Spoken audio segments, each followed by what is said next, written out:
A seat at the table is, I think, an analogy that we use a lot. And as we organize continually in Flint, especially with our Flint Parent Collaborative, we always encourage parents to interrogate, are you at the table or are you on the menu? Right. And I think that, when we're engaging families, when we're really trying to get voice, at times we can dangerously veer into being extractive. At times we're looking to validate the things that we think we already know. I'm sure you've had the experience, how's Flint? And the really intentional work of Flint kids are thriving. Flint families are loved, right?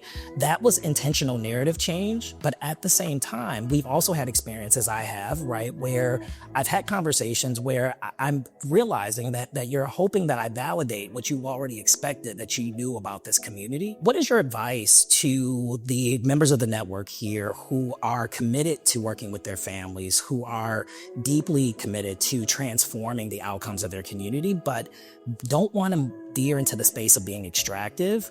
How do you make sure that families stay at the table and not on the menu?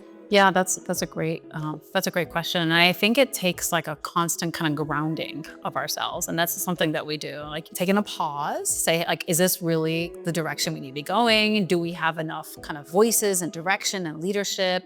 Is this work as partnered and driven as possible? So for kind of my work and my team, we always take a pause and we make sure that, a lot of these these inputs are institutionalized. Like we don't just have partner groups and advisories. Like 70% of my team is from this community. Like we made sure that we hired folks who are from here. So they're not just folks that we go to, they are part of the work, part and parcel of our work. But it is, it's something that I think we have to stay vigilant on to make sure that we are not just doing what we think we should be doing or saying what we think we should be saying, but really are doing things in kind of the most driven way.